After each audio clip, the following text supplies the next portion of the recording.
So I recently just saw the documentary Life Itself. Now for those of you who aren't aware of this film, this is a documentary about the most well-known and respected film critic of all time, Roger Ebert. This film touches on his life, his accomplishments, and his eventual battle with cancer. Now an aspect to this film that I really enjoyed is how it showed his relationship with Gene Siskel. Anybody who is aware of these two would definitely know about their dynamics. They were constantly trying to one-up each other over disagreements of movies, and this documentary does a really great job of showing the history and their mutual respect towards each other as the year has gone on. In the segment where they cover his relationship with Gene Siskel, there are parts of this documentary that show interview clips of them and behind the scenes footage of outtakes, and it's kind of awkward because they're sort of just insulting each other throughout. But that's a good thing because it really highlights their relationship that they have. I really appreciate that they added that into the film because it's certainly something that did happen and what makes the two so interesting. It does a great job of showing their kind of frenemy-like relationship with each other and the fact that at the beginning they didn't really want to work with each other. Now throughout the film it shows several interviews from other film critics and filmmakers, and this movie does a really great job of showing Roger Ebert's influence on them personally, filmmakers mostly such as Martin Scorsese, and this movie really manages to be emotional with how he inspired other filmmakers and thought about movies. There are some filmmakers that show really just how influential Roger Ebert and Gene Siskel were in getting them recognized for a larger audience and kind of kickstarting their career, and that's really something neat to see in this type of documentary. Now an issue that I had with this documentary is that it didn't feel like it really delved into the idea that much of how much his influence impacted other film critics as well as film criticism just in general. And what I mean by that is that sure, it shows how he impacted other people to think about movies, but not really so much how people criticized movies. And I mentioned this because they touched on it for a brief moment, but not really much of a deep delve into it. I really would have liked to see that from this documentary. Nevertheless, that doesn't ruin the movie for me, and this movie has plenty of other aspects to enjoy, but I really think it's something that they should have checked off the list. But this documentary certainly is able to be a very emotional experience when talking about Roger Ebert. Now this documentary was filmed near the end of his life where he was battling cancer, so there are certain scenes where it really shows just how difficult this was for him, and there are certain parts that just really highlight just how much he was going through, and there are other parts where it shows just how emotional this was for his wife. It feels like a pretty intimate look into his life and legacy, and I'm really glad that they included it. Now overall, I would recommend this to a lot of people, especially if you're interested in Roger Ebert himself. I'll definitely be watching this documentary again, and I really think this one deserves a strong 6 out of 10.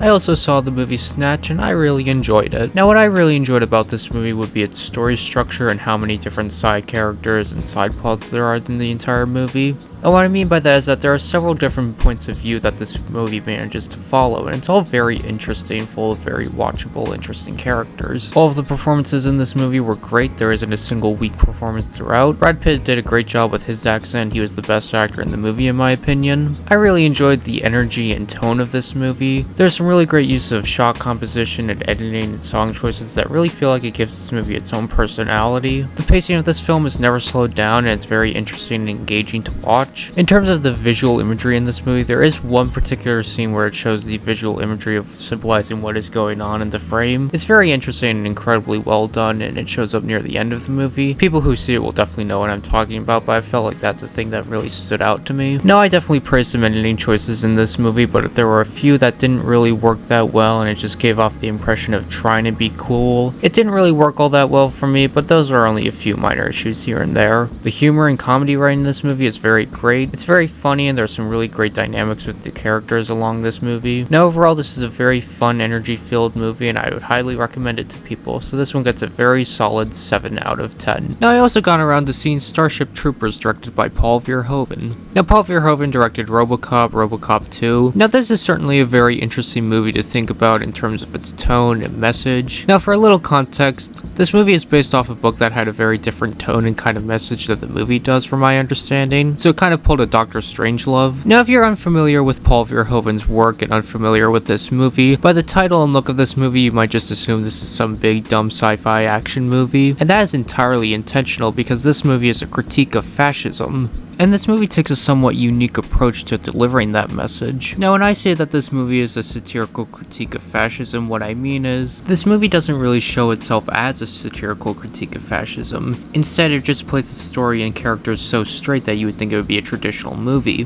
But there are certain details and moments to pick up on that you can clearly see its message, and I think that makes a very interesting experience overall. One of these aspects being the fact that the main characters will learn absolutely nothing and become a cog in the absolute war machine and cycle of vengeance for the next generation, and to have influence on the next generation to continue the war and fighting. There are very specific moments in this movie where you can tell that the movie's winking at you and giving you a little bit of what this movie actually is. One of the best examples of this is when the main character is enlisting for the infantry, and the enlisting officer says that the infantry is what made him the man he is today, and the fact that he's missing most of his limbs implies that he got very seriously injured during his time in the service. A lot of the adults and teachers in this movie are also very deformed because of their past experiences. It's a good way of showing just how much this society is blind by how much harm is caused by the actual infatuation with war. There's a great classroom scene in this movie where it basically says that violence can solve the world's problems, and the fact that the students are actually very happy about this. There are also several propaganda type movies throughout this movie. What I mean by that is there's videos and aspects that are presented to the public to get them engaged in war. Now, I really appreciate the ending bit of this movie, and to talk about, I'm going to have to talk about the love interest in this film. So the love interest in this movie is that the main character is in love with his girlfriend Carmen at the beginning of the movie, and then actually enlists in the service because of her. But later on, she breaks up with him because she wants to focus on her career, and later falls in love with another starship commander. Enrico, the main character, falls in love with Diz, another infantry soldier. But later on, Diz and the captain commander that Carmen is in love with both die. So basically, Rico and Carmen end up together, but you get the feeling they don't really want to end up together, but just kind of do because that's how it played out. Another thing about this movie is that there are several scenes where it's talking about how the universe works and that in order to be a citizen, you have to do military service. I think that's another really nice detail that this movie added in. Now, I talked a lot about the themes and messages of this movie, but a few minor criticisms would be the CGI and the fact that it looks kind of fake, but I guess sort of impressive for the time at least. But overall, this movie certainly had a lot to think about. It's not the best movie to tackle fascism and ideas of war in my opinion, but still enjoyable and I recommend it to people. So this one gets a 6 out of 10. So after quite a bit of time of it being on my list, I finally got around to watching Andor. Now, do I believe that this show lived up to the hype?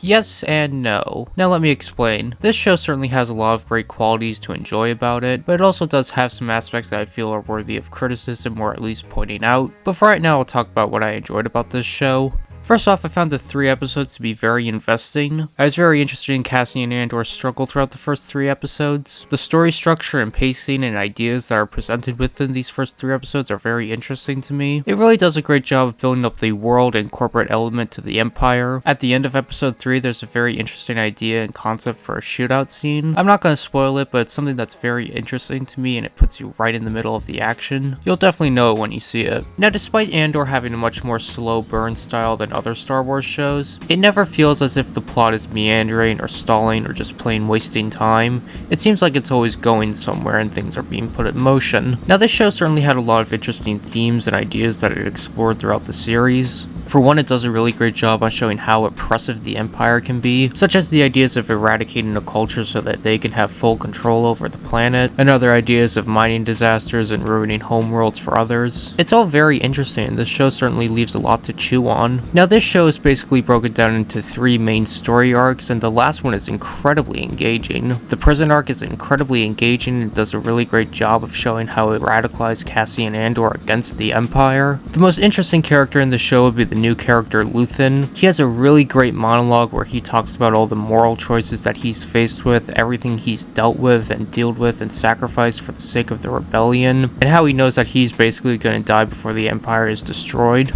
There are certain mature decisions that he has to make when it comes to running the rebellion, and it brings a certain level of maturity and ideas throughout this show that you wouldn't really expect to see in Star Wars. Andy Serkis is in this show and he's great as always. I was really invested in his character and the relationship that him and Andor had. Now, one of the things that I felt pointing out about this show would be Mon Mothra's backstory. I wasn't really interested in her story and it was very uninteresting compared to the other stories that were going on in this show. It's not boring, but I just think it could have been better than what it was. But it's not a huge deal to me. Now, overall, this show is very enjoyable and I'm very excited to see season 2. I don't love it as much as everyone seems to love it right now, but I do plan on rewatching it. and hopefully I'll appreciate it more then. And while we're on the topic of Star Wars, I would also recommend you watch Clone Wars, which is a show that I really like and more than this. But for right now, I'll give Andor a very high 7 out of 10.